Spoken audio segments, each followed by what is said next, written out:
Dalawa kaming magkapatid na lalaki. Ako si Alan at ang kapatid ko naman ay tawagin na lamang nating si Arnel. Pareho kaming pinalaki ng single dad. Si Daddy ay mag-isa niya kaming itinaguyod. May trabaho si Daddy at kung ano-anong negosyo ang pinasok niya. Isa nga sa mga negosyo niya ang food cart business. Tanda ko pa noon kung paano sila nagkahiwalay ni Mami. OFW noon si Mami. 10 taong gulang pa lamang ako noon at si Arnel naman ay 8 years old pa lang. Halos isang beses lamang sa 2 taon kung umuwi si Mami. At yun din ang mga pagkakataong nagkakasama-sama kami. Pero nalaman na lamang ni Daddy na may iba na rin palang kinalolokohang lalaki si Mami sa ibang bansa. Nakita ko kung paano nasaktan ng gusto si Daddy nang makipaghiwalay na sa kanya si Mami. Maging kami ng kapatid ko ay lubusan ding nasaktan. Pero hindi naman ito naging hadlang sa amin para magpatuloy sa buhay. Dahil na rin sa pagmamahal ni Daddy at sa pagsisikap niyang mabigyan kami ng magandang kinabukasan. Nakapagtapos kami ng pag-aaral sa kolehiyo at nagkaroon naman ng magandang trabaho. Si Daddy ay nag-focus na lamang sa mga negosyo niya. Unti-unti naman ay nakabangon kami at masasabi ko na gumanda naman ang buhay namin. Dahil nagtulong-tulong kami, gumaan naman lalo ang buhay namin. Nakabili kami ng sarili naming bahay at mga bagay na kailangan namin tulad ng mga sasakyan. Hindi ko rin naisipan pang maghanap ng babae para makasama sa buhay. Masaya at kontento ako sa kung anong meron kami. At isa pa, natatakot akong ang ginawa ni Mami ay mangyayari din sa akin. Isang gabi umuwi sa bahay si Arnel na may kasamang magandang babae. Ipinakilala niya ito sa amin ni Daddy. Tawagin na lang natin siya na si Candy. Maganda si Candy.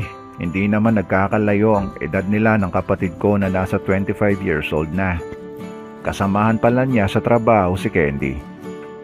Ganun pa man, medyo hindi ko gusto si Candy para sa kapatid ko. Ewan ko ba, basta may iba akong pakiramdam sa babaeng to. Wala akong tiwala sa kanya, sa ganda at sexy niya. Tiyak na lolo ko hindi niya ang kapatid ko kagaya ng ginawa ni Mami kay Daddy. Iniisip ko na lang na baka sobrang mahal talaga ni Arnel ang babaeng to. Kaya ipinakilala niya ito sa amin ni Daddy. Magiliw din kasi siya at makwento, pero ako, medyo dumidistansya ako sa kanya. Kaya siguro umiiwas din siya sa akin. Hindi niya ako masyadong kinakausap. Okay na rin sa akin pakiramdam ko hindi niya ako mauuto. Hanggang isang gabi nakita kong kasabay ni Daddy si Candy sa kotse niya nang umuwi sa bahay. Lalo tuloy akong nagduda sa kanya. Hindi ko alam kung saan sila nanggaling.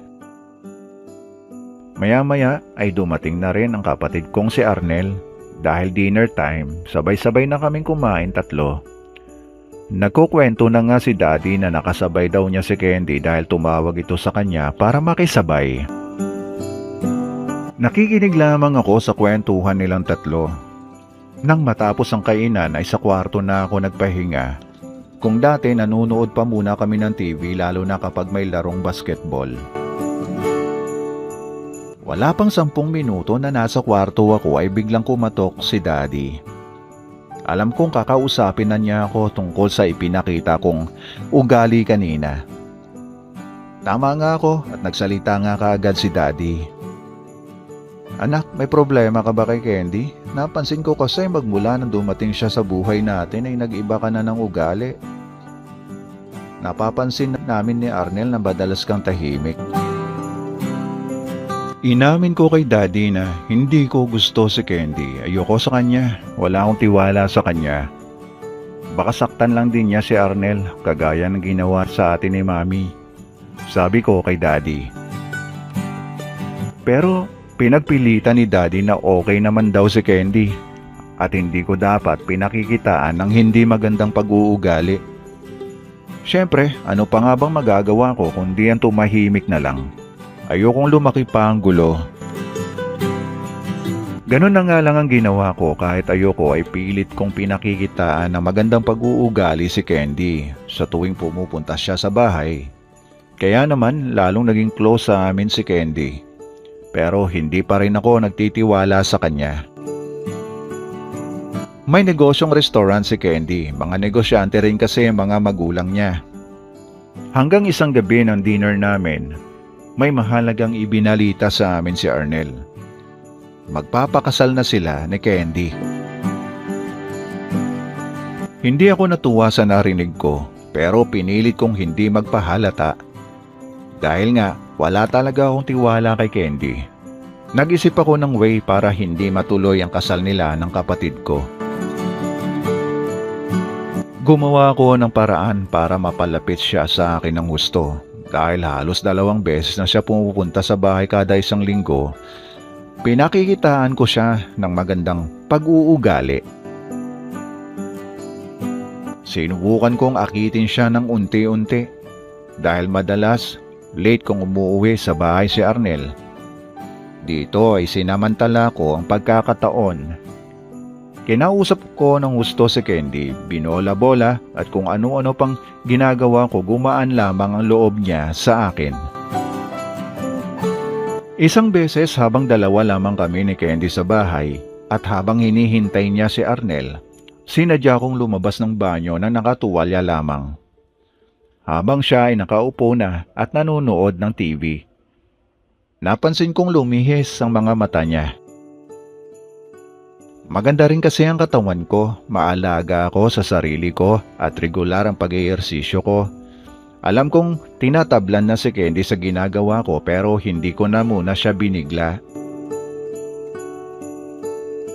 Makalipas pa ang ilang mga linggo, tuloy lang ako sa pagpapakita ng kunwari motibo sa kanya.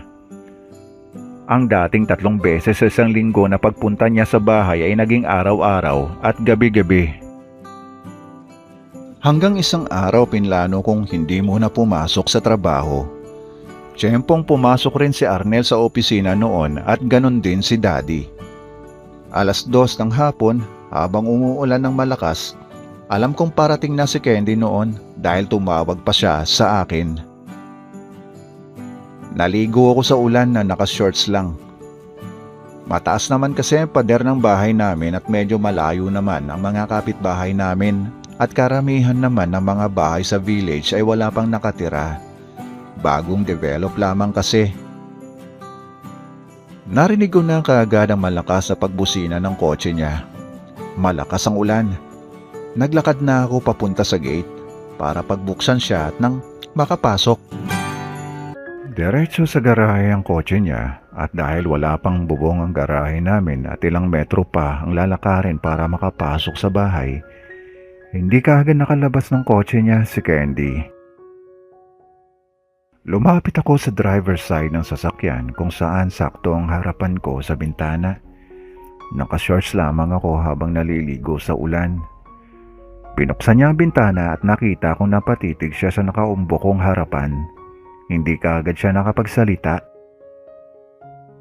Kuha mo naman ang payong, Alan. Ayokong mabasa ng ulan. Pakiusap sa akin ni Candy. Nakabihis pa ng damit pang opisina. Nakatingin lamang ako sa kanya na inaasar pa siya. Maligo ka na lang, Candy. Tayo lang naman ang tao dito. Wala sina Daddy at si Arnel. Salita ko pa sa kanya. Pero ayaw talaga niya. Lalo pang lumakas ang ubuhos ng ulan. Hanggang sa nagdesisyon na siyang sumugod sa ulan para makapasok na sa bahay. Binuksan niya ang pinto ng kotse at lumabas. Tatakbo na sana siya, pero tumatawa akong hinarang siya para tuluyan ng mabasa. Inis na sa akin si Candy hanggang wala na rin siyang magawa, kaya nabasa pa siya ng husto. Kaya naligo na rin siya. Para kang baliw, Alan. Ayan tuloy, napilitan akong maligo. Tawa lang ako ng tawa hanggang sa tinanggal na nga niya ang suot niyang pang-opisina at naiwan ang 2 niyang panloob. Napatulala na lamang ako nang makita ko sa ganong ayos si Candy. Kahit magkaiba ng kulay ang suot niya sa bandang taas at sa suot niyang sa ibaba, bigla ako natigilan sa nakita kong malaki niyang mga melon. Maputi at makinis si Candy. Sabay na kaming naligo sa ulan dalawa. Alan, wala bang makakakita sa atin dito? Nakakahiya, sabi niya. Tayong dalawa lang ang tao dito, Candy, at walang ibang tao. Habang nagsasalita ako ay lumapit na ako sa kanya. Nakatitig ako sa kanyang magandang katawan na kaagad naman niyang napansin ang malagkit kong mga tingin sa kanya. Hanggang nagsalita na nga siya. Grabe ka naman makatitig, Alan. Parang gusto mong dukutin ang nasa loob nito. Nakangiti si Candy habang nakaturo ang daliri sa pangitas na bahagi ng kanyang katawan. Ikaw din naman. Parang gusto mo nang dukutin ang nasa loob ng shirt ko. Niyakap ko bigla si Candy pero hindi ko inaasahan ang kanyang magiging reaksyon. Nagpaubaya siya sa akin kaya naramdaman ko ang init ng kanyang katawan. Kahit malamig ang tubig ulan ay hindi namin ito alintana. Niyaya ko si Candy sa may upuang bench na nasa ilalim ng puno ng santol. Dito ay umupo kami at tuloy pa rin ang ulan. Dito ay sinimulan ko ng tuparin ang balak ko sa kanya. Alam kong hindi na siya pwedeng tumanggi sa akin. Pareho man kaming kinakabahan, walang imik at nagkatitigan ng malapitan. Alam kong hindi na niya kayang labanan ang nararamdamang init ng kanyang katawan.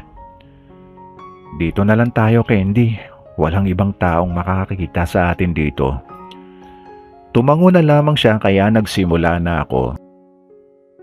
Sinimulan ko ng lasapin ang mga naglalakihang melon.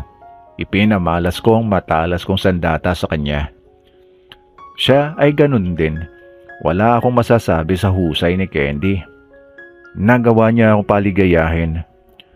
Sobrang galing niya sa labanan. Pumasok kami sa kwarto at dito namin itinuloy ang tunay na laban. Natapos kami ng sabay ni Candy. Napansin ko ang oras, dali-dali na kaming nagligpit ng mga sarili namin. Baka madatnan pa kami ni Arnel o di kaya ni Daddy. Tiyak malaking gulo.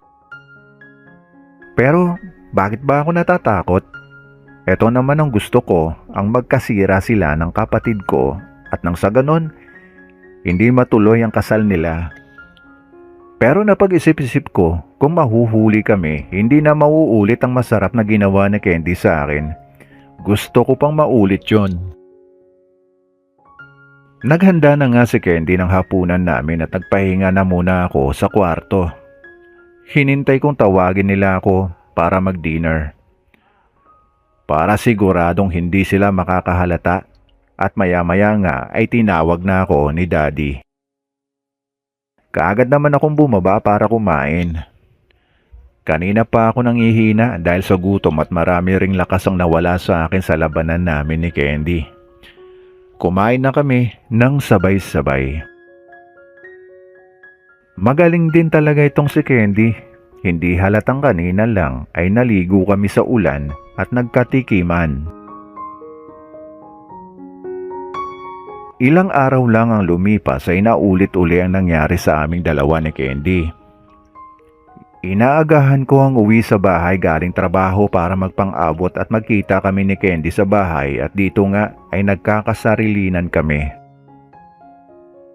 Dumadating na rin sa point na nagkikita na kami sa labas ni Candy para iraos ang pareho naming nararamdaman sa isa't isa. Wala akong ibang nararamdaman sa kanya kundi ang hanggang sa dumating ang araw na naguguluhan na rin ako. Kaya madalas kong matanong ang sarili ko, kung matutuklasan ni Arnel ang ginagawa namin ni Candy, magkakasira ba sila? Paano kung kaming magkapatid ang magkasira? Pero paano ko iiwasan ang masarap na pagkain na kapag gutom ako ay nakahain na kaagad sa harapan ko? Nahihirapan din ako sa sitwasyong ako rin ang may gawa ng lahat. Habang lumilipas ang mga araw, lalo pa kami naging attached sa isa't isa ni Candy ng palihim. May mga pagkakataon pang muntikan na kami mahuli ni Arnel. Pero nakikita ko naman kay Arnel kung gaano niya kamahal si Candy. Alam kong ganun din si Candy sa kanya. Ang tungkol sa amin ay hanggang sa puson lang at walang kasamang puso yon. Dahil sa mga nakikita ko, ay napag-isipan ko nang itigil na ang kahibangan ko. Pero paano ako makaalis kung lagi-lagi kong nakakasama si Candy? Dahil dito ay nakapagdesisyon na akong kalimutan ko na ang lahat. Para na rin sa ikabubuti namin pareho. Dahil sa kagustuhan ko ng kalimutan ang lahat at tigilan na mga kalokohan ko, nang ibang bansa na lamang ako. Dito nga ay ginugol ko ang mga oras ko sa trabaho. Hanggang sa tuluyan ko nang makalimutan ang lahat ng tungkol kay Candy. Isang taon may higit ang lumipas, pinauuwi na ako ni Daddy para dumalo sa kasal ni na Candy at ni Arnel, kapatid ko.